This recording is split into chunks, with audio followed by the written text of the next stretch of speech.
अस्सलाम वालेकुम। तो आज हमारे पास जो सेशन है वो जीसीपी सर्टिफिकेशन स्टडी से रेलेवेंट है। जिसके अंदर हमने लास्ट टाइम जीसीपी सॉल्यूशंस को थोड़ा स्टडी किया था, जिसमें मैंने थोड़े से सॉल्यूशंस गो थ्रू करवाए थे, जिसको मैं दोबारा नज़र में लगा देता हूँ। पहले यहाँ करंट साइड से। सो लास्ट टाइम हमारे पास क्या था, हमने थोड़ा सा कंप्यूटर इंजन को स्टडी किया था, फिर उसके कोई फ्लेवर्स पढ़े थे कि प्रेम्पटेबल वीएम्स डिस्पोजेबल होती हैं। फिर देखा था कि सिर्फ गूगल क्लाउड के अंदर कस्टम मशीन टाइप्स की अवेलेबिलिटी है। और ऐप इंजन सर्वरलेस प्लेटफॉर्म आ जाता है, container engine totally container based है। ऐप इंजन में 2 फ्लेवर्स हैं, एक हमारे पास स्टैंडर्ड होता है, एक फ्लेक्सिबल होता है।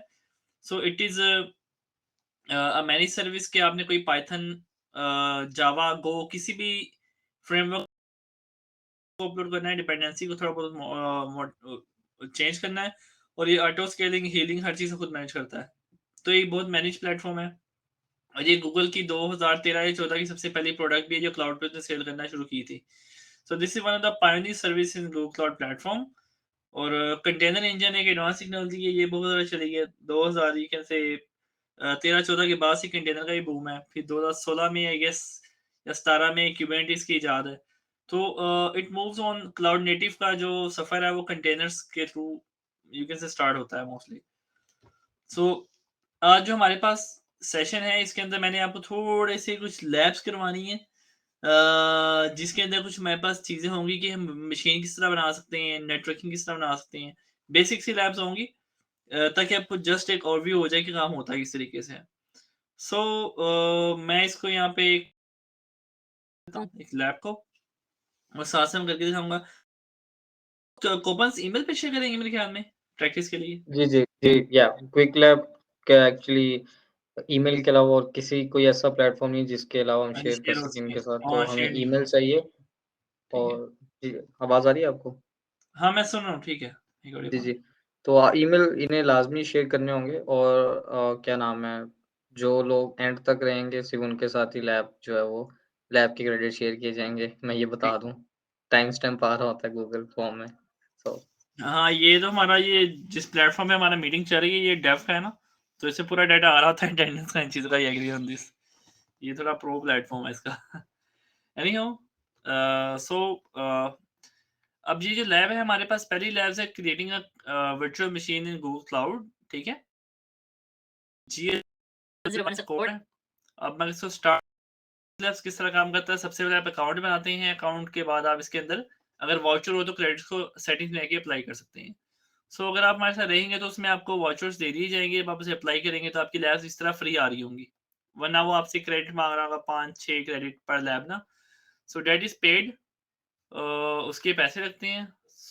इस प्लेटफ़ॉर्म से आपको ये फ्री में मिल सकते हैं, तो आप अपनी प्रैक्टिस वगैरह यहाँ से परफ़ॉर्म कर सकते हैं। होता क्या है कि सबसे पहले आप इसे स्टार्ट करते हैं तो आपको ना गूगल क्लाउड का ना अकाउंट नहीं खरीदना पड़ता। अ, वरना तो आपके पास $300 क्रेडिट का एक अकाउंट होना चाहिए, वो आपको साइन अप करना पड़ता है, ठीक है? मैं साथ-साथ क्वेश्चन भी देख रहा हूँ, मैं डुअल एलसीडी पे हूँ आज। किसी ने कहा आई am not in group please share here. अच्छा जी, किसी ने फॉर्म ग्रुप शेयर किया है। मैं साथ-साथ लैब्स करवा रहा हूँ, तो किसी को क्वेश्चन हो तो मुझे वो बता सकता है, मैं साथ-साथ पढ़ रहा हूँ क्वेश्चन भी। Any question regarding to Qwiklabs कि क्विक लैब्स किस तरह काम करता है? मेरे पास तो लिंक है ना, पार्टनर और क्लाउड स्किल बूस्ट इस तरह नहीं है, आपके पास क्विक लैब समथिंग करके होगा, डिफरेंट होगा। क्योंकि मेरे पास एक पार्टनर का अकाउंट भी है, तो मैं उसके थ्रू यूज़ कर रहा होता हूँ। I have all these free certification, सब कुछ फ्री होता है मेरे लिए। सो क्विक लैब्स की समझ आ गई कि आप अकाउंट बनाएँगे, फिर कॉपर अप्लाई करेंगे, तो आपके पास ये लैब्स वगैरह फ्री आ जाएँगी, वरना ये पेड होती हैं। Any question till here? Not sure कि क्वेश्चन है, मैं साथ-साथ चैट देख रहा हूँ। ओके, यहाँ पे ऐसे है कि जब हम इसको स्टार्ट करते हैं तो आपका यहाँ पे टाइमर चल रहा होता है, और यहाँ पे आपने छेड़खानी नहीं करनी, कोई एक्स्ट्रा चीज़ें नहीं बनानी, वरना आपकी लैब को ये टर्मिनेट कर देता है। अब होता क्या है कि यहाँ पे यूज़र नेम आता है, हर सेशन का, और एक पासवर्ड आता है। तो इसके बाद किसने ग्रुप में मैसेज किया है, चैट डिसेबल है। चैट डिसेबल्ड नहीं है, इनेबल्ड है। अनेक लोग मैसेज चैट में मैसेज आ रहे हैं। मैं बता ये रहा था कि यहाँ पे एक टाइमर चल रहा होता है, इस टाइमर के हिस्से में आप ओपन कंसोल पे क्लिक करते हैं, एक नए टैब में कंसोल का एक, उसके बाद यहाँ पे आपके पास यूज़र नेम पासवर्ड दिया गया होता है 30 मतलब 40 मिनट्स के लिए। ये हमें लैब का एक लिंक मिल जाएगा। तो 40 मिनट के अंदर आपने इसे परफ़ॉर्म करना होता है, जो टास्क दिए होते हैं, और साथ में अगर आप देखेंगे सबसे पहले ओवरव्यू होता है कि ये ओवरव्यू बता रहा है computer engine you create virtual machine that run different operating system including multiple flavors of Linux and Windows server on Google infrastructure। अब यहाँ पे क्या है कि बताता है कि यहाँ पे आप ओएस के डिफरेंट फ्लेवर्स को रन कर सकते हैं in form of virtual machine जिसमें लिनक्स भी है और विंडोज भी है। अब यहाँ पे एक चीज़ बताता हूँ ये बड़ी इंपॉर्टेंट कि यहाँ पे आप पायरेटेड विंडोज लाइसेंस वो कांसेप्ट नहीं होता। यहाँ पे जब आप कोई भी इंस्टेंस को लॉन्च करते हैं तो इट्स प्री लाइसेंस्ड। अच्छा, कह रहे हैं how to access quick labs. Quick labs की अगर मैं आपको लिंक दूँ तो क्विक लैब्स आप यहाँ पे गूगल पे देख सकते हैं QWIKLABS क्विक लैब्स। तो इसकी जो डोमेन है कॉपी लिंक मैंने चैट में पेस्ट कर दी है, ठीक है? इसके थ्रू आप अकाउंट साइन अप कर सकते हैं फ्री में। सो उसके बाद जब आपको वाउचर एक ओपन देंगे हम ईमेल के अंदर तो उसके बाद आप उसे अप्लाई करेंगे क्रेडिट्स में आके तो आपको फ्री में क्रेडिट्स मिल जाएँगे लैब्स के। आप के थ्रू लैब्स को कर सकते हैं, मेरे लिए इसलिए फ्री आ रही है कि मेरे पास अनलिमिटेड अकाउंट है। तो आपके पास ये क्रेडिट्स आ रहे होंगे, आपके पास 50-100 क्रेडिट आ रहे हैं, आप उसको लैब उसके थ्रू परफॉर्म कर सकते हैं। आपके पास ये अगर नहीं होगा तो आपको गूगल अकाउंट का गूगल क्लाउड का $300 का अकाउंट परचेज़ तो नहीं है, फ्री है, क्रेडिट कार्ड लगाना पड़ेगा। तो उसके अंदर आप विंडोज़ की मशीन से बना सकते हैं, लिमिटेशन है और $300 के अंदर कोई भी लैब्स कर सकते हैं लेकिन कोटा लिमिटेड होता है, प्रोसेसर, रैम और मशीनों का साइज़ लिमिटेड। अच्छा, जो इन्हें एक लिंक भी दे दी है, ठीक है, बेहतरीन है। Send receive registered email and form. अच्छा, मैंने क्रेडिट एडिटिव का you will use them for Google lab, okay. So ये है कि मैं लैब को शुरू कर रहा हूँ। अब लैब में ना इंस्ट्रक्शंस यहाँ पे आ रही होती हैं। सेटअप, टास्क, इंस्टॉल और ये सारी चीज़ें बता रहा होता है आपको। सो इसमें सबसे इम्पोर्टेंट चीज़ होती है कि व्हाट यू विल डू, ये आपने पढ़ना होता है। इसमें कहता है कि आपने एक मशीन को बनाना है विद क्लाउड कंसोल। कि आपने कंसोल क्या होता है, ये जो गूगल का डैशबोर्ड है इसे ना कंसोल बोलते हैं। यहाँ लेफ्ट साइड पे एक मेन्यू आ रही होती है, इसे हैमबर्गर मेन्यू कहते हैं हम, नेविगेशन मेन्यू भी कहते हैं। ये हमारा डैशबोर्ड होता है। इसके अंदर आप चीज़ों को अनपिन और पिन कर सकते हैं। अगर मैं इसे हाइड करना चाहूँ, हाइड कर सकता हूँ। यहाँ पे इसके अंदर क्या होता है, गूगल की सारी ग्लोबल सर्विसेज़ का हेल्थ आ रहा होता है, कि कितनी सर्विस एक्टिव है, कोई डाउन टाइम तो नहीं है रिपोर्टेड। तो वहाँ पे वन और मोर रीजन अफेक्टेड का इस तरह का साइन आ रहा होगा, सर्विस इन्फॉर्मेशन आ रही होगी। ये स्टेटस आ रहा, इसको अपना कस्टमाइज़ कर सकते हैं। इससे कैसे कस्टमाइज़ वगैरह हो गया।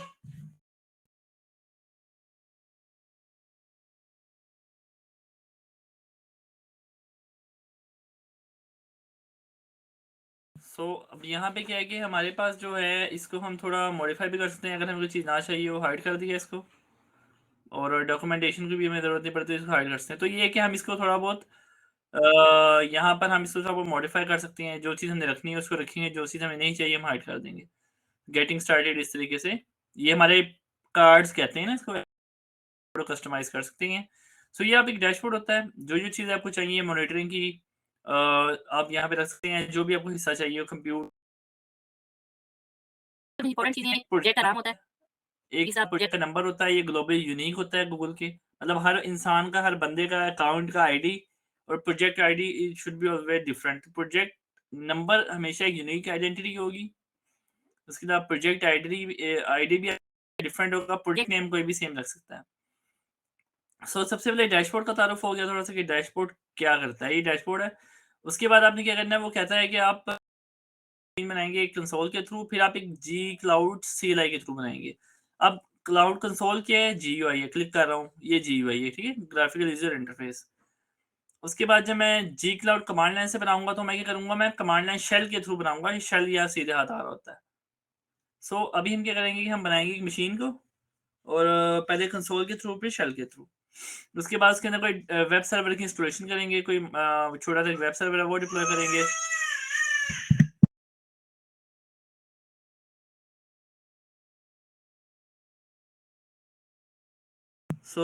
इसमें क्या है कि हम इसकी मशीन को क्रिएट करेंगे। सब मैंने क्रिएट, ओके। मूविंग फॉरवर्ड हमें इसके लिए प्रीरेक्विजिट बता रहा है कि familiarity with standard Linux text editor such as Vim, Emacs and nano. अब कह रहा है कि बस आपको बेसिक ना लाइनक्स के अंदर जिसके थ्रू आप टेक्स्ट या फाइल्स को एडिट कर सकते हैं, उन एडिटर का नॉलेज हो, ये बहुत बेसिक सी चीज़ है। अब आप जाते हैं थोड़ा-सा नीचे, इसी चीज़ को छोड़ दें। सेटअप को पढ़ना ज़रूरी नहीं होता, वो यही बता रहा होता है कि आप अनदर अकाउंट में खोलें, यूज़र नेम दें, पासवर्ड दें। ये मेन्यू का तारुफ करवा रहा है थोड़ा-सा। यहाँ से बता रहा है कि क्लाउड शेल किस तरह काम करता है। सो क्लाउड शेल का थोड़ा तारुफ करवा दिया। सो सेट अपना सारा इतना ही होता है, हर किसी लैब में सेम आपको ये चीज इतना हिस्सा आपको सेम मिलेगा।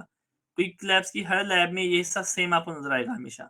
इसको आपने छोड़ देना है, टास्क 1 की तरफ हमेशा आपने मूव करना है। सो टास्क 1 में आपको बहुत ही सिंप्लीफाइड कंसोल है, उसके में आपको बता रहा है कि नेविगेशन मेन्यू और चीजें। एक सेकंड दीजिए।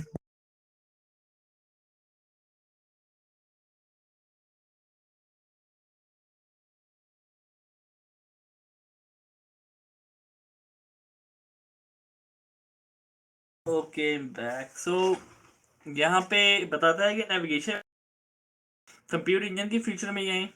उसके अलावा कहता है कि एक न्यू इंस्टांस पे क्लिक करें और क्रिएट कर दें। सो आपको बहुत ही स्टेप बाय स्टेप बताएगा। नेविगेशन मेन्यू का निशान भी बताया उसने आपको। ये आपकी नेविगेशन मेन्यू है। यहाँ पे कंप्यूटर इंजन में जाएंगे और यहाँ से वर्चुअल इंस्टांसेस में वर्चुअल मशीन्स के अंदर जाएंगे।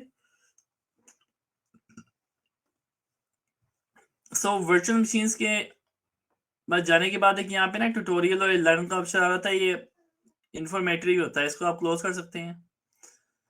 उसके बाद क्या होता है कि आपको बता रहा है कि आपने लैब के अंदर ये पैरामीटर इस्तेमाल करने हैं। पहले कहता है आप क्रिएट इंस्टांस करें, तो हम क्रिएट इंस्टांस कर देते हैं।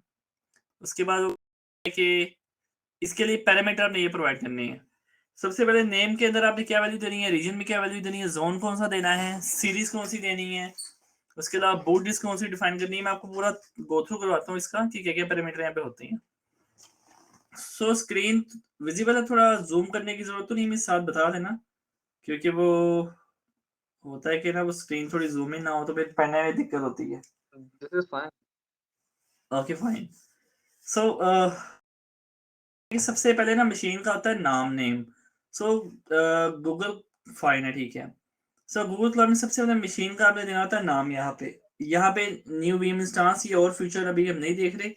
ये हम तब इस्तेमाल करते हैं जब हम ऑटो स्केलिंग परफॉर्म कर रहे होते हैं या मार्केट प्लेस से डिप्लॉयमेंट बना रहे होते हैं, इसको इस्तेमाल कर रहे होते हैं। ये 3 फीचर ऑप्शंस हैं। हम अभी इस फीचर पे फोकस करेंगे मशीन किस तरह बनाते हैं। तो नाम होता है जिस फील्ड के आगे स्टैटिक बनाना, छोटा स्टैटिक देखें, स्टैटिक का साइन है, तो वो फील्ड बनाने के बाद आप चेंज नहीं कर सकते। इसका मतलब ये मतलब कि मैंने अगर लिख दिया नाम, यहाँ पे नाम लिख दिया GCE लैब, ये मैंने अगर लिख दिया, तो अब ये मशीन बनने के बाद इसको मैं एडिट नहीं कर सकता इस चीज को। तो स्टैटिक जहां पे भी लगा होगा वो चीज रिसोर्स क्रिएट होने के बाद उसको आप दोबारा फिर एडिट नहीं कर सकते, उसको आपको डिलीट करना पड़ेगा चीज को।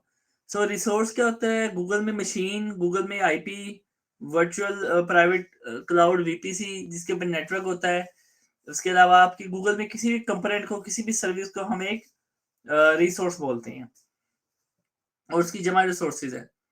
सो यहाँ पे नाम दे दिया। उसके बाद लेबल्स है, लेबल्स हम इस्तेमाल कर रहे होते हैं अपने मशीन्स को कैटेगराइज करने के लिए, फॉर एग्जांपल डेव प्रोडक्शन, लेकिन वो स्लैब का हिस्सा नहीं है। उसने कहा आपने सिर्फ नाम देना है, रीजन को चेंज करना है US ईस्ट 1, ये US ईस्ट 1 है, ठीक है। US ईस्ट 1B, यहाँ पे कह रहा है कि ठीक है अब US ईस्ट 1B में चलाए तो 1B ही है मेरे पास। अब वो बता रहा है कि रीजन इज परमानेंट और जोन इज परमानेंट, क्योंकि स्टेरिक लगा हुआ है, तो मैंने आपको पहले ही बता दिया जिसके साथ जिस चीज के साथ भी आपको स्टेरिक नजर आ रहा होगा ना, ठीक है, उसका बाद में चेंज नहीं कर सकते। अब आपको मशीन टाइप बताइए कि आपने चीज E2 मशीन इस्तेमाल करनी है। यहाँ पे E2 मशीन सिलेक्टेड है ऑलरेडी, और हमारे पास कहता है E2 में मीडियम आपने इस्तेमाल करनी है। सो E2 मीडियम मेरे पास ऑलरेडी सिलेक्टेड है बाय डिफॉल्ट। उसके अलावा कहता है कि बूट डिस्क आपने GNU Linux 11 बुल्सआई ये सेट करना है। मैं आता हूँ नीचे, थोड़ा सा और नीचे, थोड़ा सा और नीचे, ये आ गया बूट डिस्क। चेंज किया इसको, यहाँ पे डेबियन है और यहाँ पे GNU Linux 11 है, डेबियन का 11 फ्लेवर है, ठीक है, यही सिलेक्टेड है। इसके अलावा 10 GB इसकी बैलेंस रेजिस्टेंट डिस्क होगी, ठीक है, 11 इसका वर्जन है, ठीक है। यहाँ पे कहता है कि आपने इस्तेमाल कौन सी करनी है जी, बैलेंस रेजिस्टेंट OS डिस्क। सो हमारे पास कौन सी बैलेंस रेजिस्टेंट ऑपरेटिंग सिस्टम की डिस्क सिलेक्टेड है।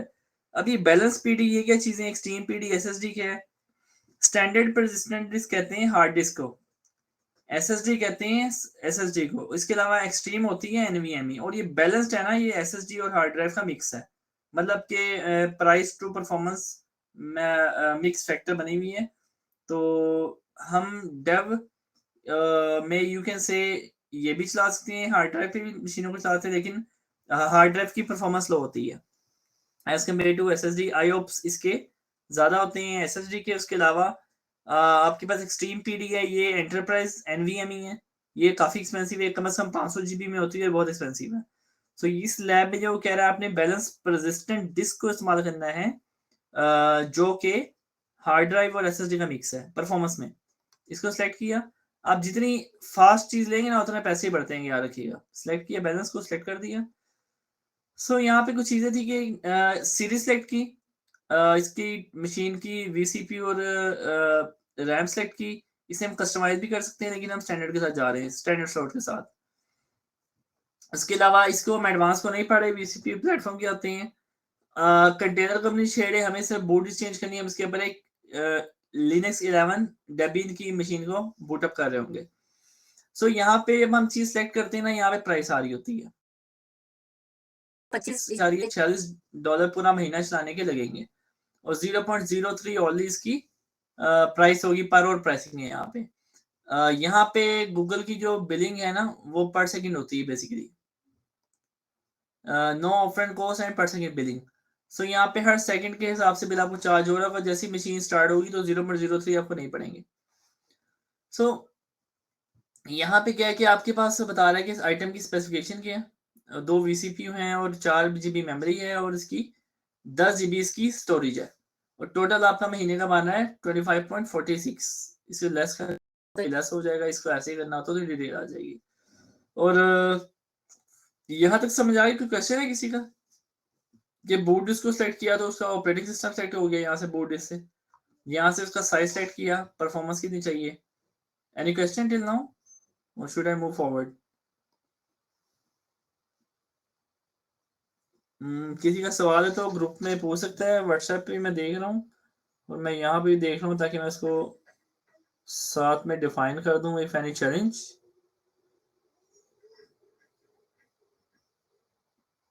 फिर टाइप कर रहा है आई थिंक ग्रुप में।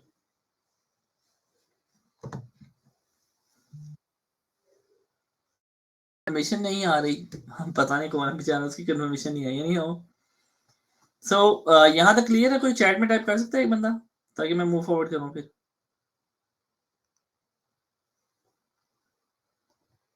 ओके, एक ने क्या, हाँ नैन बशीर ने कहा यस। ओके, बेहतरीन है। सो यहाँ पर हमारे प्राइस आती है, यहाँ पर हम उसकी पावर सेट करते हैं, स्पेसिफिकेशन। यहाँ पर हम सेट करते हैं कि उसकी ऑपरेटिंग सिस्टम कौन सा चाहिए हमें। हम डेबियन, यहाँ पे विंडोज भी होता है, डेबियन भी सारे यहाँ पे आ रहे थे, यूबंटू डेबियन। सो यहाँ से हम डेबियन, फेडोरा, यूबंटू। ओके, बेहतरीन है। अब इसने पॉलिसी ऐसी लगाई है कि हम यहाँ पे सम इमेजेस को रिस्ट्रिक्ट कर दिए। पहले ये फीचर नहीं था, गूगल में भी आया है। क्विक लैब्स में पॉलिसी लगा दी कि यहाँ पे विंडोज आई नहीं रही। देखें, पहले ये नहीं होता था, ओपन था। यानी हो यहाँ पे क्या है कि हमारे पास हमने वो सिलेक्ट किया, उसके बाद कहता है select the option to access a web server you will need to install later। सो वो कहता है कि पोर्ट नंबर 80 को एनेबल करेंगे। पोर्ट नंबर 80 क्या होती है? जिसके ऊपर आपकी वेब की ट्रैफिक आती है। सो यहाँ पे एक फायरवॉल का ऑप्शन है, add tags and firewall rules to allow specific network traffic from the internet. इसे मैं चेक करूंगा, तो अगर मैं इसके ऊपर कोई वेब सर्वर को इंस्टॉल करूंगा, तो इस मशीन के पब्लिक आईपी के ऊपर जो बनेगी जब, तो उस पब्लिक आईपी के ऊपर पोर्ट नंबर 80 पब्लिकली दुनिया भर से अलाउ हो जाएगी, अगर मैं इसको चेक करूंगा तो। सो इसकी लैब के मुताबिक वो कहता है आपने एचटीटीपी ट्रैफिक अलाउ कर देना है। यहाँ से मैंने इसको चेकबॉक्स लगा दिया, तो ये अलाउ हो गई है। उसके बाद वो कहता है कि आप इसे क्रिएट कर दें। लास्ट स्टेप ये है। तो कितने स्टेप्स हैं जी? 1 2 3 4 5 6 7 स्टेप्स हैं, और उसके बाद क्रिएट कर देना। तो ये 8वें स्टेप में हमारी वीएम क्रिएट हो जाती है। जब हम क्रिएट करते हैं तो थोड़ा सा स्क्रीन की लोडिंग होती है। यू कैन से मोडली लाइक 30 to 40 सेकंड्स के अंदर मशीन आपकी अप हो जाएगी। मैं इसको रिफ्रेश करता हूँ, ये अप हो गई है, बल्कि 30 सेकंड ज्यादा कह रहा हूँ। अराउंड 10 सेकंड के अंदर आपकी मशीन यहाँ पे रेडी स्टेट में आ गई है। Instance is running. So Google की जो मशीन है वो बूटअप स्पीड बहुत अच्छी है, और एक रूल को जस्ट क्रिएट कर रहा है। अच्छा, ये कह रहे हैं कि what components are involve like this in the informing being will you be touching network firewall still viewer with outcome of the sessions। Imad Fazal, basically certification है ना, सर्टिफिकेशन रोड मैप है। मैं आपको थोड़ा दिखाता हूँ। जो सर्टिफिकेशन रोड मैप है वो ये पूरा है ना, मैं आपको एक दिखाता हूँ। जो पूरा सर्टिफिकेशन का रोड मैप है ना वो ये है, ये प्रोफेशनल का मैं आपको दिखा रहा हूँ अभी। सो इसके अंदर क्या होता है, ये पूरे वीक्स डिफाइन होते हैं। ये देखें, वीक 1 में क्या है, वीक 2 में क्या है, 3 में क्या है, आपने पूरे स्किल बैच करने होते हैं। उसके बाद जो थोड़े एक्सपीरियंस है वीक 2 पे आते हैं, तो ये पूरे ना स्केड्यूल्स हैं। 6 घंटे का एक है, 5 घंटे का एक है, 5 घंटे का एक है, 6 घंटे का एक है, 5 घंटे 16 घंटे का एक है माइग्रेशन का, फिर 8 घंटे 13 घंटे। तो ये प्रोफेशनल का एक पाथ दिखा रहा हूँ। तो इससे एक छोटा सा हिस्सा है create and manage cloud resources. इसके अंदर मैं आपको लैब्स गो थ्रू करवा रहा हूँ और साथ साथ थ्योरी बताता यारों की, यार की इसकी थ्योरी क्या है इस प्रोडक्ट की। और इससे रेलिवेंट ही सवाल आपके एग्जाम के अंदर भी आते हैं और सिनेरियो बेस्ड क्वेश्चन आपसे पूछे जाते हैं। लैब नहीं होती एग्जाम में, लेकिन सवाल पूछे जाते हैं, तो वो सवालों के जवाब टेक्निकली हैंड्स ऑन के थ्रू आपको हासिल होते हैं। सो जो हम सर्टिफिकेशन ट्रेनिंग करवा रहे हैं, इसके अंदर हम कंप्यूट प्लस नेटवर्क इन चीज़ों को टच करेंगे इंशाल्लाह, जितनी मैक्सिमम हो उसकी। मजीद तो उसमें नेटवर्क फायरवॉल से कंसोल के ऊपर गो थ्रू करना, मशीनें बनाना, नेटवर्क बनाना, पब्लिक प्राइवेट सबनेट बनाना, मशीनों का बैकअप देना, इस तरह के सारे काम कर सकते हैं। ठीक है, क्लियर, ऑल गुड। सो ये पूरा सर्टिफिकेशन रोड मैप होता है, लेकिन we are not covering the whole certification road map. वो काफी लंबा पाथ है। हम इस प्लेटफॉर्म से सिर्फ आपको बेसिक्स करवाना चाह रहे हैं कि ये फाउंडेशनल चीजें जो आपको एटलीस्ट एनेबल कर दे, कंसोल से गो थ्रू हो जाए, मशीन किस तरह बनाते हैं, वीपीसी किस तरह करते हैं। फिर बाकी आप डॉक्यूमेंटेशन देख के आप क्विकली आपके पाथ को परचेज मिलता है, आपको क्रेडिट्स मिलते हैं, उसे यूज करके आप इजीली परफॉर्म करते हैं, आपके पैसे बच जाएंगे। सो ये जो काम आप करवा रही हैं सर्टिफिकेशन रोड मैप का इन शॉर्ट हिस्सा है। ठीक है, मैंने आपको दिखाया पूरा मैप होता है, उसके अंदर ये सारी चीजें होती हैं। सो इसमें से भी मैं एक लिनक्स की बना रहा हूँ, फिर एक लैब और कर लेंगे इंशाल्लाह, 2 लैब आज हम परफॉर्म कर लेंगे। सो मशीन बन गई है, वो कहते हैं कि आपने इसको एसएसएच करना है। एसएसएच करना क्या होता है कि जब आप लिनक्स इंस्टॉल करते हैं तो लिनक्स को हम एसएसएच करते हैं और विंडोज को हम रिमोट डेस्कटॉप करते हैं। जब मैंने इस ऑप्शन पे यहाँ क्लिक किया एसएसएच के ऑप्शन पे, सो मेरे पास क्या होता है कि एक ना ब्राउजर बेस्ड कंसोल ओपन हो जाता है छोटा सा इस तरीके का। यहाँ पे transferring SSH keys into VM, इसकी जो प्राइवेट की है गूगल के इंफ्रास्ट्रक्चर के अंदर सेव है कहीं पे मेरे सर्विस अकाउंट की, इसके अंदर मैं लॉगिन करके इसे कनेक्ट कर रहा हूँ। और पब्लिक कीज यहाँ पे गूगल ने पुश करवा दी इस मशीन के ऊपर।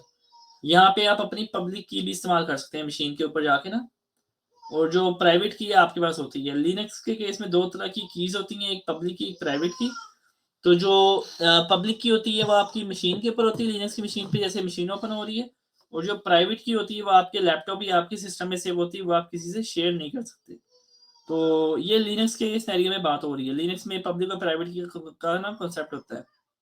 सो लाइनक्स के साथ किस किस की फेमिलियरिटी है, कोई मैसेज में टाइप करेगा कि लिनक्स पे कितने लोगों ने काम किया है विंडोज पे। सर्वर लेवल की बात कर रहा हूँ, यूबंटू वगैरह भी कह सकते हैं। लाइनक्स का जो सर्वर फ्लेवर है, ठीक है, वो ना रेड हैट की तरफ ले जाता है आपको। ठीक है, गुड है। सो ये क्या हो रहा है कि हमारा अभी ना ये एक्सेस हो रही है, it will take a minute.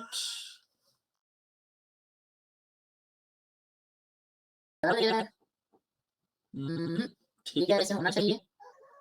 मैं इसको यहाँ पे क्लिक करता हूँ, तो टाइम रिफ्रेश करता हूँ। ऐसे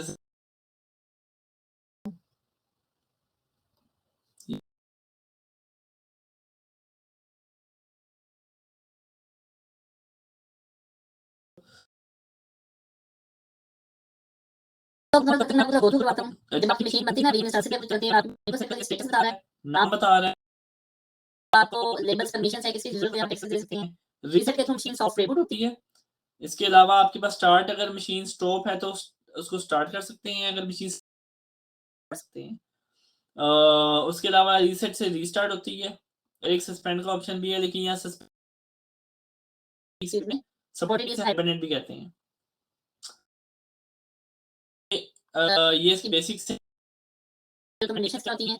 आपकी मशीन के ना यूजेज पैटर्न गूगल दे रहा होता है कि आपकी मशीन प्रोसेसर ज़्यादा इस्तेमाल कर रही है, रैम ज़्यादा इस्तेमाल कर रही है, या तो इस्तेमाल कर नहीं रही। तो उसके हिसाब से ना आपको ना खुद ही यहाँ पे रिकमेंडेशन देता है कि यार आप इसको। सो ये जो फीचर रिकमेंडर का बड़ा अच्छा फीचर है, ये माइक्रोसॉफ्ट एज्योर में अगर आप लोग काम करेंगे तो उसमें इस फीचर कहते हैं एडवाइजर। तो वो एक सेपरेट हिस्से में आ रहा था कि गूगल के अंदर क्या है कि आप उसने आपको इस फीचर को ना या मेन पे रखा था सामने की तरफ ही। सो यहाँ पे इसके थ्रू आपको पता चल किस मशीन को आप राइट साइज कर सकते हैं। यहाँ पे एक इंटरनल आईपी होता है मशीन में, 2 आईपी होते हैं। अगर आप चाहें तो एक्सटर्नल को नन भी कर सकते हैं कि आपको पब्लिक और इंटरनल आईपी के बगैर मशीन गूगल में नहीं बनती। ये कंपल्सरी है, ये ऑप्शनल है। तो इस केस में हमने बनाई है, हमारे पास दोनों चीज़ें बनी हैं, पब्लिक प्राइवेट आईपी दोनों बन चुकी हैं। जब इट टुक सम टाइम और इसको मैं थोड़ा लार्ज कर लेता हूँ। सो ये मेरे पास लाइनक्स का जो स्लो स्टेट में सबसे ना, सो मैं इसको एक बार क्या लगाता हूँ, ओप्स sudo इसको बॉडी का अपना एंटर कर देता हूँ। सो sudo apt में लेटेस्ट पैकेज हम इंस्टॉल करते हैं। अगर कोई पैकेज पुराने हो तो फर्स्ट वो अपडेट होते हैं, उसके बाद आप लाइनक्स में इंस्टॉलेशन वगैरह परफॉर्म करते हैं। सो इन केस ऑफ लिनक्स सबसे पहले आपने ये करना होता है कि आपने उसकी ओएस को अपडेट करना होता है। फिर बता रहे आप थोड़ी बताएं सही, फिर आपको बताते हैं कि एनजिनिक्स इंस्टॉल करना है। एनजिनिक्स क्या हैं जी, एनजिनिक्स एक आपका वेब सर्वर है। यहाँ पे मैं इसे इंस्टॉल कर apt get install -y मतलब यस कर देना, आप पूछे तो एनजिनिक्स को इंस्टॉल कर दो। सो ये इंस्टॉल हुआ है हमारा इस मशीन के ऊपर। सो ये हम स्क्रिप्ट के थ्रू भी कर सकते हैं, ठीक है, और ये हम काम स्क्रिप्ट के बगैर भी कर सकते हैं या कंसोल से। स्टार्टअप स्क्रिप्ट का फीचर भी गूगल में होता है। तो अभी हमने क्या किया कि इस कमांड के थ्रू इसके ऊपर वेब सर्वर को किया इंस्टॉल। सो यहाँ पे इंस्टॉल एनजिनिक्स कर दी, वेब सर्वर इंस्टॉल हो गया। आप कह रहे हैं कि please update the screen. Screen share है वो, आई थिंक पूरी स्क्रीन शेयर है मेरी। किसी को स्टक तो नहीं है, बताइएगा जरा दोबारा। ठीक है। शेयर हो गई है? जी विजिबल है। और तो अभी ये आप इस कंफर्म करता है टाइम अगर स्क्रीन क्विक शेयर लैब हो के तो? पेज पे हैं।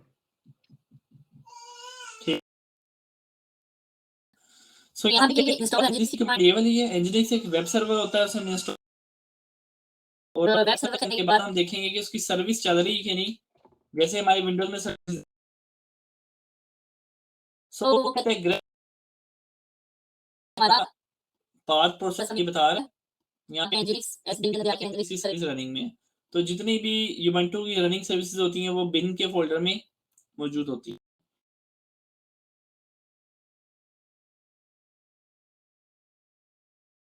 तो वहां पे करने की इस तरह के आउटपुट सेव लगाएगा। अब वो कहते हैं कि आपने देखा खोज कर तो आप अपनी मशीन कॉपी करिए और उसके बाद आप उसे ब्राउज़र में पेस्ट करेंगे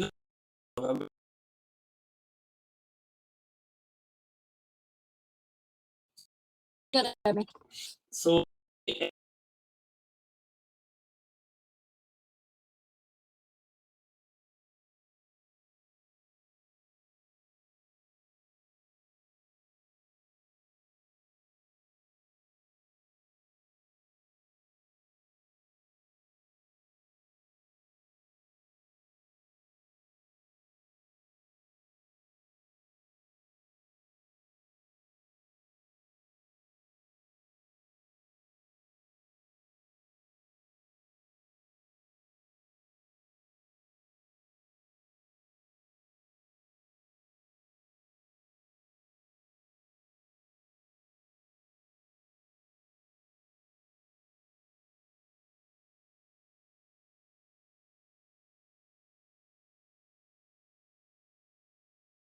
आपकी आवाज नहीं आ रही।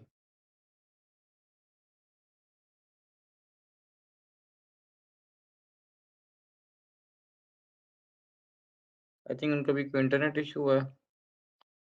Let's wait.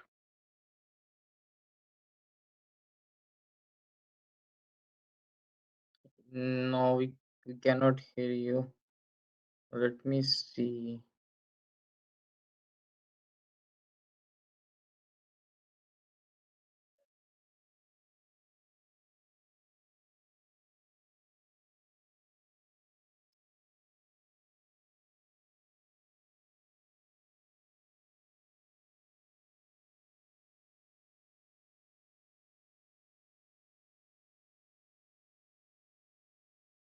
आवाज वापस आई क्या नहीं अब? आप वापस आ गए हैं। ओके ओके, वाह! Sorry. I am not sure what is तो wrong with this event system. हालांकि बिल्कुल ठीक चल रहा था माइक शाइक। सो स्क्रीन शेयर हुई दोबारा? या screen is visible now. Uh, मैंने चैट में पेस्ट किए और अगर ये ओपन हो रहा है तो we are moving to next part of the lab, जिसके अंदर हम इसको CLI से बनाएंगे। अब वो जब आप कोई भी काम करते हैं तो ये पीछे एक पबसब के टॉपिक के थ्रू गूगल के पास से लैब परफॉर्म हो रही कि नहीं। जब आप ये मशीन बना देंगे और आपकी नेसेसरी फायरवॉल्स एनेबल्ड होंगे तब ये ग्रीन हो जाएगा, आपने लाइव इतना कर लिया हिस्सा। अब वो कहता है कि जी क्लाउड के थ्रू बनाइए। जी क्लाउड से कैसे होता है? ये हमने GUI से बनाया था, जी क्लिक क्लिक के करके, इसे कहते हैं ग्राफिकल यूजर इंटरफेस। अगला जो पार्ट है यहाँ सीधे आते ही ऑप्शन है ये वाला यहाँ क्लिक करेंगे, शेल ओपन हो जाएगा। शेल एक इतना सा बॉक्स है, इसको मैं ड्रैग करके यहाँ से थोड़ा ऊपर ले जाऊंगा, इसे कंटिन्यू करूंगा। सो ये कह रहा है provisioning a cloud shell machine. अब ये क्या है कि गूगल के इंफ्रास्ट्रक्चर या डेटा सेंटर में हमारी एक VM प्रोविजन करी जा रही है, जो कि हमारे एक ईमेल अकाउंट के साथ लिंक्ड है। सो ये हमारे गूगल के अकाउंट से लिंक्ड होती है, इसके लिए बिलिंग का एनेबल होना ज़रूरी नहीं है। और कंप्यूटर या मशीन या कोई भी चीज़ बनाने के लिए बिलिंग का एनेबल होना ज़रूरी है। सो मैं इसको लार्ज कर दूँगा थोड़ा-सा। क्लियर क्लियर से मेरी स्क्रीन क्लियर हो चुकी है। ठीक है। ओके। तो मूविंग फॉरवर्ड मैं क्या करता हूँ कि यहाँ पे कॉपी करता हूँ कमांड को। अब ये कमांड क्या करती है, ये कमांड का थोड़ा गो थ्रू करवा देते हैं आपको। तो कमांड कहती है G cloud compute instances create GCE lab 2 इस सारा बता रहा है कि जी क्लाउड बेसिकली ना CLI बैच मोड है गूगल क्लाउड का। अब G cloud compute, G cloud storage, GS util, G cloud, जी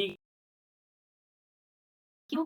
इसके अलावा GS util इसके अलावा kubectl, ये सारे गूगल के ना पैरामीटर्स हैं गूगल के साथ काम करने के लिए CLI से। तो जब हम मशीन्स पे, अकाउंट्स पे या गूगल के कंप्यूटर रिसोर्स पे काम कर रहे हो तो उन्होंने जी क्लाउड और कीवर्ड यूज करना होता है।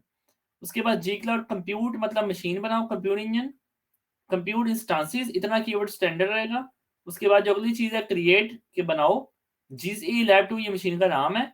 माइनस माइनस पैरामीटर पास करवाया, टाइप, उसका टाइप E2 मीडियम है, जोन कौन सा है, जिस जोन में मशीन बना B इसे मैं एंटर करूंगा तो मेरी क्या होगा कि मेरी मशीन ना CLI के थ्रू मैंने एंटर किया, ऑथराइज किया कंसोल को, तो यहाँ पे मेरी मशीन प्रोविजन आना शुरू हो जाएगी।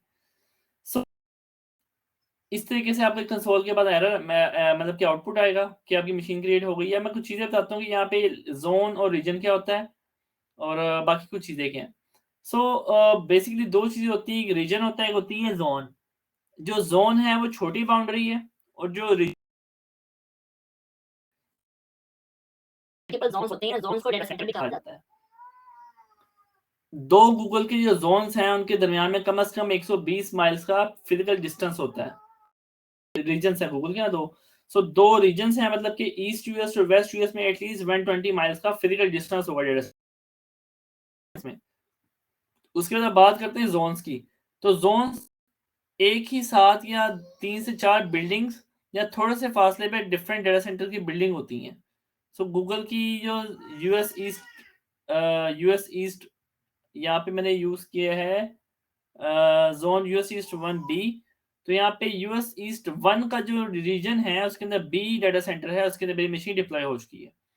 उसके बाद जोन बताता है, हमें यहाँ पे टाइप बता रहा है प्रेम्प्टेबल है कि नहीं, मतलब कि डिस्पोजेबल VM तो नहीं है। इंटरनल IP मशीन का क्या है, एक्सटर्नल IP क्या है। ये वो IP है जिसके थ्रू गूगल की मशीन आपस में बात करती है, मतलब 10.142.0.3 10.142.0.2। सो ये गूगल की DHCP से IP प्रोवाइड किया गया है, ऑटोमेटिकली इसको हम स्टैटिक भी कर सकते हैं। ये IP गूगल ऑटोमेटिकली बताता है क्या IP मिलना है हमें। इसको हम स्टैटिक बाद में कर सकते हैं in case of web servers. हम एक्सटर्नल IP को स्टैटिक रखते होते हैं ताकि अगर मशीन रीस्टार्ट हो जाए तो हमारे वेब सर्वर का IP चेंज ना हो। सो दो IP होते हैं, एक एक्सटर्नल होता है जिसके थ्रू हम गूगल से बात करते हैं, एक इंटरनल होता है जिसके थ्रू गूगल की मशीनें आपस में बात करती हैं। ये इंटरनल हो गया, ये एक्सटर्नल हो गया, ठीक है। अब यहाँ पे मैं ऐसे क्लिक करूंगा क्रिएट अ न्यू को उसके यहाँ पे चेक प्रोग्रेस, तो ये मेरी कंप्लीट हो गई है। सो अब मैंने क्या करना है कि मैंने हेल्प चाहिए हो तो हेल्प की कमांड ये वाली है। इसके अलावा SSH करना हो तो SSH की कमांड में बता रहा है। अब मैं क्या करता हूँ, मैं क्लियर करता हूँ जी क्लाउड कंप्यूट SSH, इसके अलावा पास करवा रहा है साथ में SSH मशीन का नाम दे रहा है। सो मैं इसको रिफ्रेश करता हूँ। रिफ्रेश करने के बाद ये GCE LAB2 मशीन का नाम दे दिया। माइनस जोन कौन सा है जिसका पैरामीटर ये प्रोवाइड कर दिया, जोन है US east -1B, US -east 1-B, ठीक है। जोन का पैरामीटर पास करवाया B, यहाँ पे से यस करूंगा इसको मैं तो मैं कनेक्ट हो जाऊंगा। इसको पास फ्रेज देना है, नहीं पास फ्रेज की जरूरत नहीं है। तो जी मेरा गूगल क्लाउड का शेल है ना, गूगल क्लाउड के शेल के थ्रू मैं एंटर हो रहा हूँ अपनी मशीन के अंदर। अब मैं अपनी मशीन के अंदर एंटर हो चुका हूँ। किस तरह मुझे पता है कि यहाँ पे लिखा हुआ है GCE Lab 2। अब मैं यहाँ पे करता हूँ W के who is entered here. So user है स्टूडेंट, ये मेरा यूजर है ना जो शेल के थ्रू ऑथेंटिकेट मेरा यूजर है, स्टूडेंट समथिंग लंबा सा यूजर है।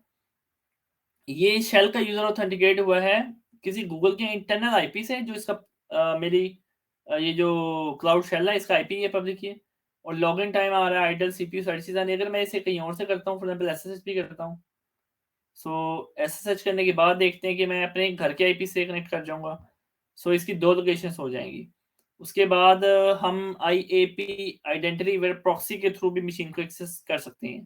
तो मतलब गूगल में बनी हुई मशीन करने के तकरीबन 4 से 5 पैटर्न होते हैं। एक VPN है, एक IAP है, एक क्लाउड शेल है, एक आपका कंसोल है, एक आपका सीरियल कंसोल है।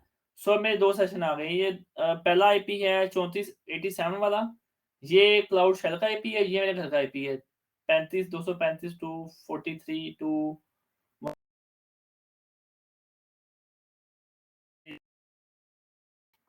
What is my IPv4? Very सही है, कोई स्टक तो नहीं कर रही किसी को? What is my anyone confirm? आवाज और स्क्रीन स्टक तो नहीं है?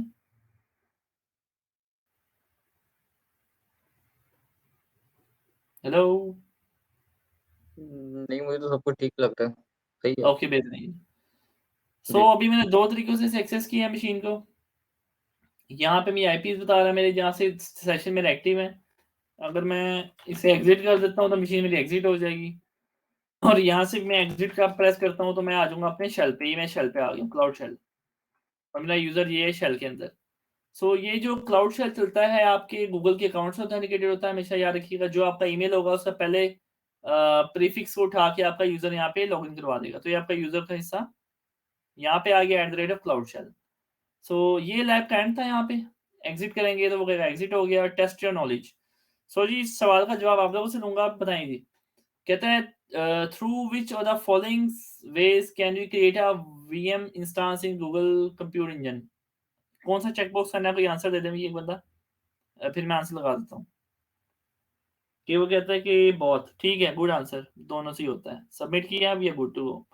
उसके बाद ये कहता है कंग्रेचुलेशंस, आपने अपनी एक मशीन बना ली है।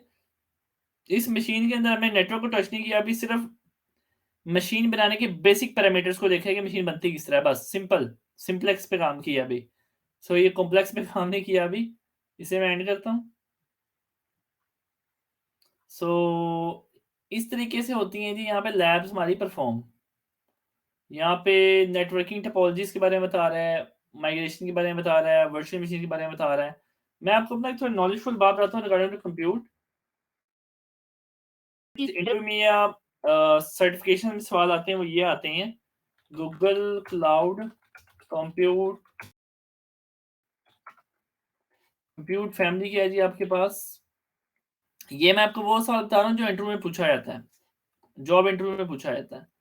उसमें पूछा जाता है कि यार कि मेरे पे कस्टमर आता है, उस कस्टमर के पास ना वर्कलोड है, वो एक वेब सर्वर है, वो एक मीडिया सर्वर है, वो एक हाई परफॉर्मेंस कंप्यूटिंग मशीन है, वो एक किसी भी तरह कंटेनर एप्लीकेशन है, उसके अलावा वो कोई डेटाबेस है। तो आप गूगल के अंदर से कौन सी मशीन बना के देंगे। उससे मैं आपको लिंक शेयर कर इंटरव्यू परस्पेक्टिव से मैं चैट में पेस्ट कर रहा हूँ। तो ये गूगल का एक जो लिंक है, ये बताता है कि गूगल की मशीन की कंप्यूट फैमिली कौन-सी है। इसमें सबसे ऊपर उसके बाद 2 तरह की टाइप्स होती हैं, एक जनरल वर्कलोड्स होते हैं, एक ऑप्टिमाइज़्ड होते हैं। सो जनरल के अंदर 3 सब कैटेगरीज़ आती हैं, कॉस्ट, बैलेंस और स्केल आउट। इसके अलावा आपके पास ऑप्टिमाइज़ में मेमोरी, कंप्यूट और एक्सेलरेटर 3 तरह की कैटेगरीज़ यहाँ पे आती हैं। सो इंटरव्यू में सवाल किया जाता है कि आपने कौन-सी मशीन कस्टमर को देनी है, उसको सस्ती चाहिए तो कौन-सी है, महँगी चाहिए तो कौन-सी है, परफॉर्मेंस कौन-सी रिक्वायर्ड है, और ये आपको डेवलपर बताता है कि हमें यार कौन-सी रिक्वायरमेंट है। हमारा वेब सर्वर है, ऐप सर्वर है, मीडियम डेटाबेस है, कैशिंग सॉल्यूशन है हमारा, मीडिया स्ट्रीमिंग करनी है हमने।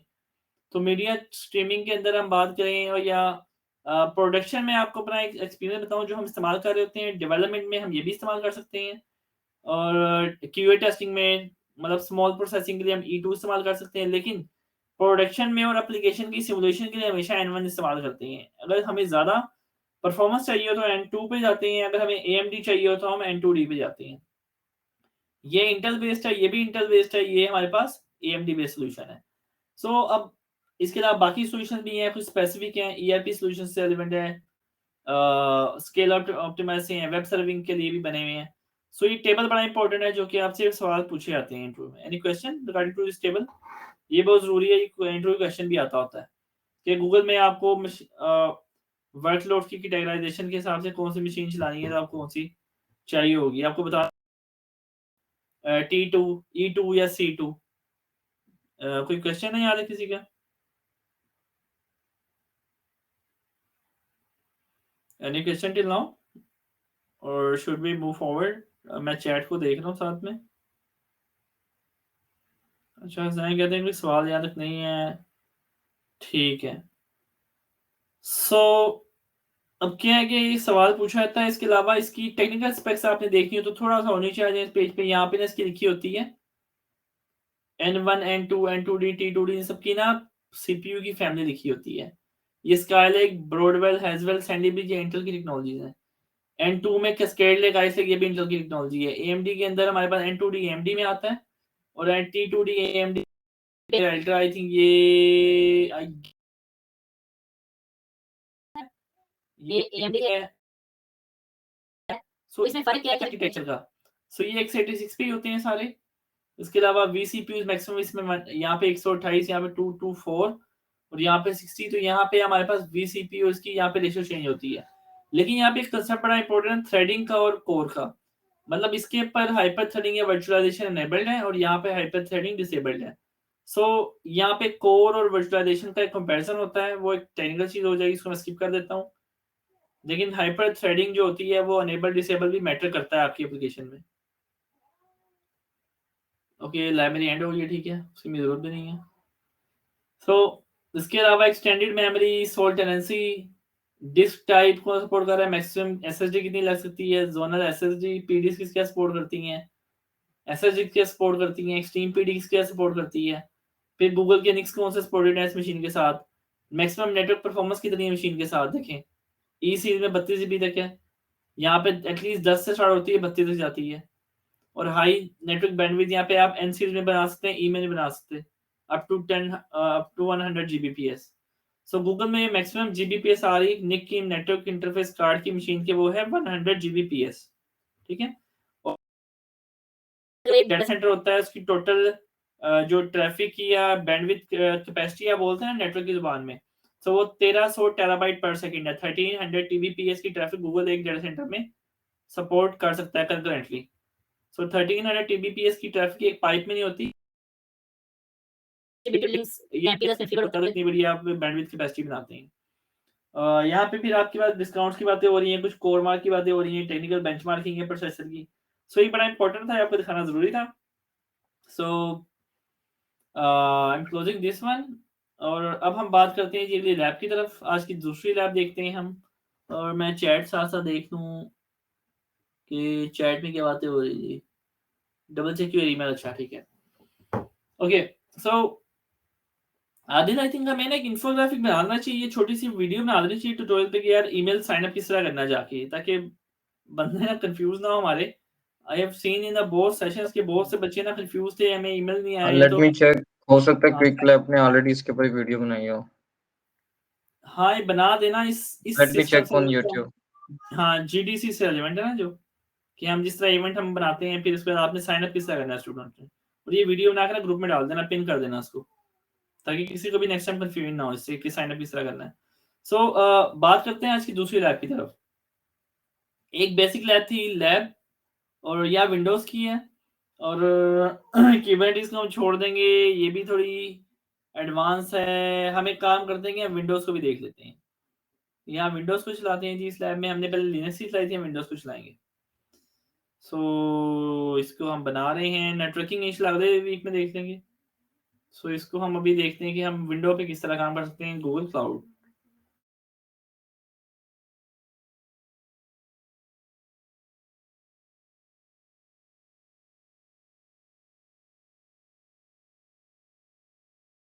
हमारी लैब स्टार्ट हो रही है, हमारा हमारा सेशन टेक्स्ट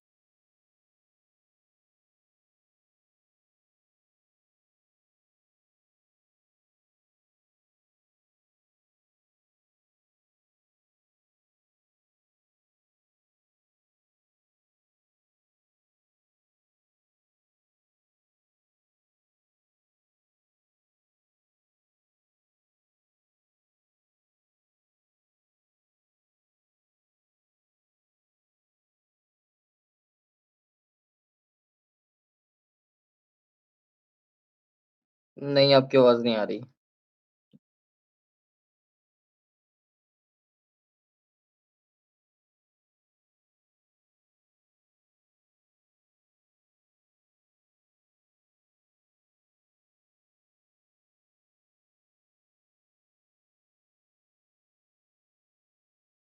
मैंने रिजॉइन किया है, आई थिंक आवाज़ आ रही है। जी, जी, आपकी आवाज़ आ रही है अब। यार ये कोई बग है क्या इस सिस्टम में, ये जो चलता है मीटिंग वाला, अभी लग रहा है कुछ, क्योंकि कुछ भी नहीं हुआ और चलते-चलते आवाज़ आई। Very strange. आप कौन-सा ब्राउज़र यूज़ कर रहे हैं? हाँ, ब्राउज़र क्रोम है। ब्राउज़र का इश्यू होना नहीं चाहिए क्रोम में से। मैं वो एज वगैरह यूज़ नहीं कर रहा, क्रोम है वैसे ये। एक्चुअली सो क्योंकि I have experience before extreme with StreamYard, वो फायरफॉक्स के साथ बहुत अच्छा कंपैटिबल है। तो एक्सट्रीम समटाइम ये लैब जो ना? स्ट्रीमिंग या स्ट्रीमयार्ड फायरफॉक्स के साथ बहुत कंपैटिबल है। और जैसे उसको क्रोम पे यूज़ करते हैं या आप उसको किसी और ब्राउज़र पे, तो वो उसमें बगी हो जाता है, लाइक कभी खुद ही मीटिंग स्ट्रीम कैंसल हो जाती है, तो वो फायरफॉक्स के साथ बहुत अच्छा है। तो ये वो स्ट्रीमिंग एमसीटी प्लेटफ़ॉर्म्स की में कंपैटिबिलिटी एमसीटी के में ऊपर जो होता है। मिलता है ना, एमसीटी में स्ट्रीम एक्सट्रीम लैब्स की एक्सेस मिलती है, वो जी, जी। हाँ, इसकी बात कर रहे हैं। लेकिन मैंने भी एक बात पर्सनली नोटिस की है कि फायरफॉक्स पे ना बहुत स्टेबल चलती हैं चीज़ें ये, खास तौर जी, पे बिल्कुल क्लाउड ऐसा ही है। कंसोल। यस। क्रोम इसके बारे में खुद बदनाम है थोड़ा-सा। सो परफॉर्मेंस ऑप्टिमाइज़ करने के चक्कर में ना थोड़ा-सा कह लें कि यूज़र एक्सपीरियंस के चक्कर में ना वो थोड़ा-सा परफॉर्मेंस को डिग्रेड कर देते हैं, मुझे लगता है। यानी कि आप बिल्कुल ऐसा ही है। मूविंग फॉरवर्ड, वैसे क्रोम चलता है V6 इंजन के ऊपर, और एज आई थिंक कुछ और यूज़ करता है। तो यहाँ पे सेम लैब है, वो कहता है कि मशीन बनाए जाके मैं क्या करता हूँ, कंप्यूटर पे जाता हूँ, मशीन पे जाता हूँ, यूएस वेस्ट 4 और 4B, क्रिएट इंस्टेंस, क्लोज किया, यूएस वेस्ट 4 नाम शाम दिया जो उसने डाटा बताया हुआ मुझे, क्रिएट इंस्टेंस करें, नाम मुझे नाम इसे नहीं बताया हुआ, नेविगेट सेलेक्ट करें, ठीक है। रीजन में US west 4B, US west 4B automatically selected है, गुड है। उसके अलावा मशीन कॉन्फ़िगरेशन में E2 करें। सो मशीन में E2 है, और मेरे पास E2 ही सेलेक्ट करना है, ठीक है। साइज चेंज करने थे बोल रहा, नहीं साइज नहीं बोला हुआ। सो अब विंडोज़ की मशीन बनाने के लिए हमने क्या करना है, कुछ भी नहीं करना, सिर्फ जाके बोर्ड डिस्क को चेंज कर देना है। चेंज किया, और यहाँ पे हमारे पास विंडोज़ का ऑप्शन भी आ रहा होगा।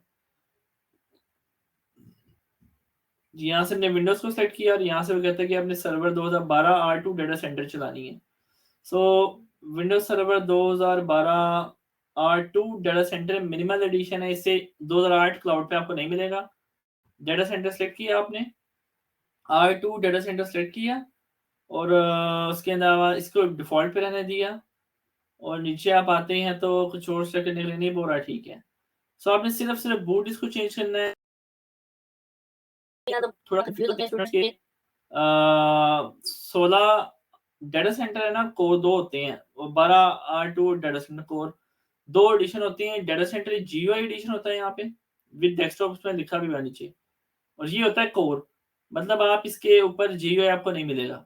तो आपने हमेशा GUI पे काम करना है तो आपको ये इस्तेमाल करना था। कंटेनर बेस के लिए आपको कोर भी चल जाता है। सो सिलेक्ट किया मैंने डाटा सेंटर और मैंने इसे क्रिएट कर दिया। So after creating the VM, it takes a minute or two. 100 minute लेगा बनने में। विंडोज की मशीन थोड़ा सा टाइम ले लेती होती है, और जितनी आप बड़ी मशीन बनाएंगे स्पेक्स वाइज उतनी जल्दी फिर वो रेडी भी हो जाएगी और एक्सेसिबल भी हो जाएगी, क्योंकि विंडोज को थोड़े से रिसोर्सेज ज़्यादा चाहिए होते हैं एज कम्पेयर टू लिनक्स। सो इसकी परफॉर्मेंस एफिशिएंसी ज़्यादातर तो विंडो खुद ही खा जाती है हार्डवेयर की। इस वजह से जितना भी वो मॉडर्न सिस्टम अब आगे चल रहा है वो सारा का सारा चल रहा है आपका इस पे लिनक्स पे शिफ्ट हो गया है। इवनली 95% से ज़्यादा दुनिया भर के सर्वर्स हैं वो ये लिनक्स पे ही चल रहे हैं, एंटरप्राइज सर्वर्स में। सो एक बहुत कम परसेंटेज है जो कि विंडोज़ पे लाइसेंसेस पे चल रही है। पूरी दुनिया चेंज हो गई है ओपन सोर्स मॉडल पे, फ्री लाइसेंस मॉडल पे, लाइक यूबंटू और सेंटोस। अगर पेड एंटरप्राइज यूज़ करना है तो लोग रेड हैट यूज़ कर रहे हैं, और आई थिंक फेडोरा का भी पेड एडिशन होता है, मैंने काम नहीं किया उस पर। लेकिन रेड हैट एंटरप्राइज जब बड़ी कंपनी में रेड हैट इस्तेमाल होती है ना, पेड एडिशन ऑफ लिनक्स, उसमें सपोर्ट मिल जाती है आपको वेंडर की तरफ से। अच्छा, मैं इसको रिमोट डेस्कटॉप करता हूँ, क्लिक किया यहाँ पे मैंने इस आईपी पे, कॉपी कर लिया, ये मैं लाया यहाँ पेस्ट किया आईपी को, यहाँ मैंने कनेक्ट किया। अब ये कनेक्ट हो रही है मशीन, यहाँ पे यूजर नेम देना है तो मैं क्या करता हूँ, मैं यहाँ जाता हूँ .बैकस्लैश करता हूँ, .बैकस्लैश यहाँ राइट क्लिक किया, सेट विंडोज पासवर्ड पे क्लिक किया। किस नाम से यूजर बनाना है? बाय डिफॉल्ट ये वही यूजर बनाता है जो आपकी ईमेल अकाउंट में आ रहा होता है। तो मैं यहाँ पे करता हूँ ये फाहद के नाम से यूजर बनाना है बाय डिफॉल्ट, मैं इसे सेट करता हूँ, फाहद को यहाँ पे पेस्ट किया मैंने। अब यहाँ पे आपको ना एक पासवर्ड दे रही है, ये इट्स नॉट लाइक अमेज़न जिसके अंदर की पेयर के बाद आपको पासवर्ड मिलता है। यहाँ पे 1 सेकंड के लिए आपको पासवर्ड मिलता है, इसे आप क्लिक करेंगे यहाँ पे गायब हो जाएगा खाली स्पेस पे। तो आपने इसे कहीं ना कहीं पेस्ट कर, कॉपी कर लेना है, फिर यहाँ पेस्ट करना है। सो ये आपकी मशीन, वो कहता है यस नो, हम इसे यस करेंगे तो रिमोट डेस्कटॉप हमारी जो मशीन है पब्लिकली हमने की हुई है, हम उसे रिमोट डेस्कटॉप कर सकते हैं।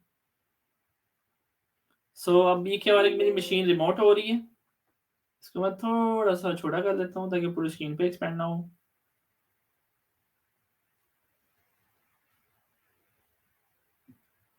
अब यहाँ पे मेरी मशीन एक्सेस हो रही है। मशीन एक्सेस होने के बाद ये विंडोज सर्वर का ये स्टैंडर्ड एक सिस्टम होता है यस नो वाला, और लोकल सर्वर, ये सारे मामला। अब थोड़ा सा इसकी इन्वेस्टिगेशन कर लेते हैं कि मशीन बनाई गई है तो मशीन के अंदर का आईपी क्या है और जो बाहर दिखा रहा है वो क्या चीज़ है। मैं नेटवर्क पे आ जाता हूँ, यहाँ पे एथरनेट पे आ जाता हूँ। 100 Gbps का नेटवर्क आ रहा है, ठीक है, और IPv6 एनेबल्ड है, IPv4 एनेबल्ड है, DHCP से आईपी मिला है, ठीक है, और आईपी मेरे पास क्या है जी 10.182.02। सो यहाँ पे अगर मैं देखूँ 10.182.02, सो जो मेरे पास आईपी है वो इंटरनल आईपी क्या है जी गूगल का, 10.182.0.2 जो गूगल के VPC के ऊपर बात कर रहा है, गूगल के नेटवर्क पे बात कर रहा है। और जिस आईपी से दुनिया से भी बात कर रहा है वो आईपी पब्लिक एक्सटर्नल आईपी होता है। सो जब भी आप गूगल में कोई मशीन बनाते हैं तो आपका पब्लिक आईपी प्राइवेट आईपी के साथ नेटेड मोड में होता है, याद रखिएगा। ऐसा नहीं होता कि आपने किसी इंटरफेस पे आईपी को कनेक्ट किया हो। सो ये 1-to-1 नेटिंग हुई होती है गूगल में। जब आप एक मशीन बनाते हैं, चाहे वो लिनक्स की हो चाहे विंडोज की हो, तो हमेशा पब्लिक इंटरफेस प्राइवेट निक के साथ मैप या नेट मोड पे चल रहा होता है। सो मशीन बना ली, इसे क्लिक किया, कहता है मशीन आपकी बन गई है, बेहतरीन है। उसके बाद वो कहता है कि आप इसको RDP करना चाह रहे हो तो इससे कर लो, ये इसकी ज़रूरत नहीं है वैसे। RDP करना हो, ठीक है, क्रोम के बारे में बता रहा है, इसकी ज़रूरत नहीं।